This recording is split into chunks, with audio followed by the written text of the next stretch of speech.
السلام علیکم ورحمۃ اللہ وبرکاتہ۔ ناظرین محترم، انتہائی افسوس کے ساتھ یہ ویڈیو آپ کے سامنے رکھ رہا ہوں کہ جلیل شرک پوری جو ہے اپنی بغیرتی کی تمام حدیں جو ہے وہ پار کر چکا ہے۔ جی یا ناظرین محترم، اس نے جناب مرکز شورا تحریک لبیک پاکستان کی مرکز شورا پر کفر کا فتویٰ لگا دیا اور اس نے کہا کہ یہ سارے کافر ہیں، دوبارہ کلمہ پڑھیں۔ اور ناظرین محترم، بات یہاں تک محدود نہیں رہی بلکہ اس نے یہ بھی کہا ہے کہ جناب ان کے جو کارکنان تھے، وہ جو مجمع تھا، وہ سارا مجمع دوبارہ کلمہ پڑھے اور اپنے جن لوگوں کا نکاح ہے اپنا وہ دوبارہ نکاح کریں، یہ دار اسلام سے خارج ہو چکے ہیں۔ اور انہوں نے یہ بھی کہا کہ ان سے یہ کفر سرزد ہو چکا ہے اور ابھی یہ جناب اقرار کریں کہ ہم سے غلطی کے اندر جناب یہ کفر سرزد ہو چکا ہے تو ہم اپنی غلطی کا اعتراف کرتے ہیں۔ ناظرین محترم، اس بندے کی جو بغیرتی ہے اور اس بندے کا جو بیک گراؤنڈ اگر آپ دیکھیں تو آپ کو پتہ چل جائے گا کہ یہ کتنا خبیث اور ایک طوائف کی طرح کا یہ بندہ ہے۔ کبھی چند پیسوں کی خاطر جناب کبھی نون لیگ کے ساتھ چلا جاتا ہے، کبھی کسی پارٹی کے ساتھ چلا جاتا ہے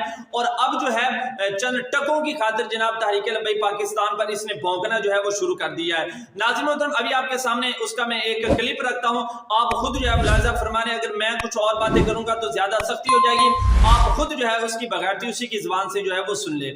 تحریک لبیک کی کافر ہو چکی ہے، دوبارہ کلمہ پڑھیں، دوبارہ کلمہ پڑھیں۔ کوئی شرم حیا نہیں ہے آپ کو؟ کوئی شرم حیا نہیں ہے آپ کو؟ اتنی انا آپ کی عزیز ہوگی ہے؟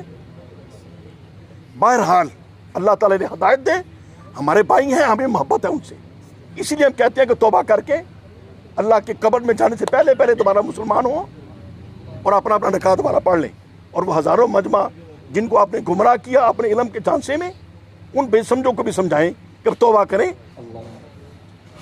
ہم نے ایک کفر کیا جو غلطی سے ہو گیا یا غصے میں ہو گیا، اللہ معاف کرنے والا۔